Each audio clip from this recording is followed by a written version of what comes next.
नमस्ते दोस्तों, मैं हूँ प्रगति शर्मा और आज मैं आपको सुनाने वाली हूँ बहुत ही मजेदार कहानी। ध्यान से सुनिएगा। एक गांव में एक आलसी आदमी रहता था। वह कुछ काम धाम नहीं करता था, बस दिन भर निठल्ला बैठकर सोचता रहता था कि किसी तरह कुछ खाने को मिल जाए।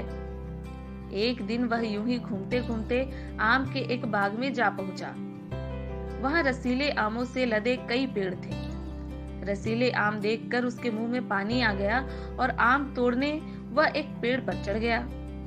लेकिन जैसे ही वह पेड़ पर चढ़ा, बाग का मालिक वहां आ पहुंचा। बाग के मालिक को देख आलसी आदमी डर गया और जैसे तैसे पेड़ से उतरकर वहां से भाग खड़ा हुआ। भागते भागते वह गांव के बाहर स्थित जंगल में जा पहुंचा। वह बुरी तरह से थक गया था, इसलिए एक पेड़ के नीचे बैठकर सुस्ताने लगा। तभी उसकी नजर एक लोमड़ी पर पड़ी। उस लोमड़ी की एक टांग टूटी हुई थी और वह लंगड़ा कर चल रही थी। लोमड़ी को देख आलसी आदमी सोचने लगा कि ऐसी हालत में भी इस जंगली जानवरों से भरे जंगल में ये लोमड़ी बच कैसे गई? इसका अब तक शिकार कैसे नहीं हुआ?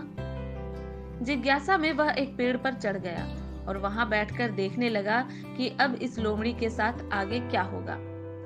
कुछ ही पल बीते थे कि पूरा जंगल शेर की भयंकर दहाड़ से गूंज उठा, जिसे सुनकर सारे जानवर डरकर भागने लगे। लेकिन लोमड़ी अपनी टूटी टांग के साथ भाग नहीं सकती थी। वह वहीं खड़ी रही। शेर लोमड़ी के पास आने लगा। आलसी आदमी ने सोचा कि अब शेर लोमड़ी को मारकर खा जाएगा, लेकिन आगे जो हुआ वह कुछ अजीब था। शेर लोमड़ी के पास पहुंचकर खड़ा हो गया। उसके मुंह में मांस का एक टुकड़ा था, जिसे उसने लोमड़ी के सामने गिरा दिया।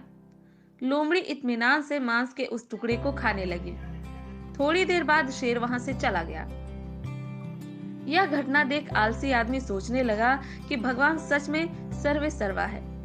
उसने धरती के समस्त प्राणियों के लिए, चाहे वह जानवर हो या इंसान, खाने पीने का प्रबंध कर रखा है। वह अपने घर लौट आया।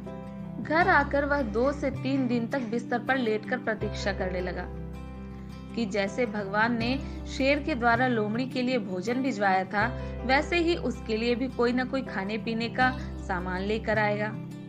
लेकिन ऐसा कुछ नहीं हुआ। भूख से उसकी हालत खराब होने लगी। आखिरकार उसे घर से बाहर निकलना ही पड़ा।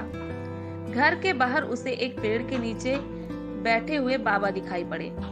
वह उनके पास गया और जंगल का सारा वृतांत सुनाते हुए बोला, बाबा जी, भगवान मेरे साथ ऐसा क्यों कर रहे हैं?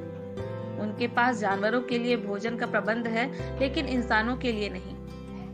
बाबा जी ने उत्तर दिया, बेटा, ऐसी बात नहीं है। भगवान के पास सारे प्रबंध है, दूसरों की तरह तुम्हारे लिए भी। लेकिन बात यह है कि वे तुम्हें लोमड़ी नहीं, शेर बनाना चाहते हैं। दोस्तों, हम सबके भीतर क्षमताओं का असीम भंडार है। बस अपनी अज्ञानतावश हम उन्हें पहचान नहीं पाते और स्वयं को कमतर समझकर दूसरों की सहायता की प्रतीक्षा करते रहते हैं। स्वयं की क्षमता पहचानिए, दूसरों की सहायता की प्रतीक्षा मत कीजिए। इतने सक्षम बनिए कि आप दूसरों की सहायता कर सकें। धन्यवाद।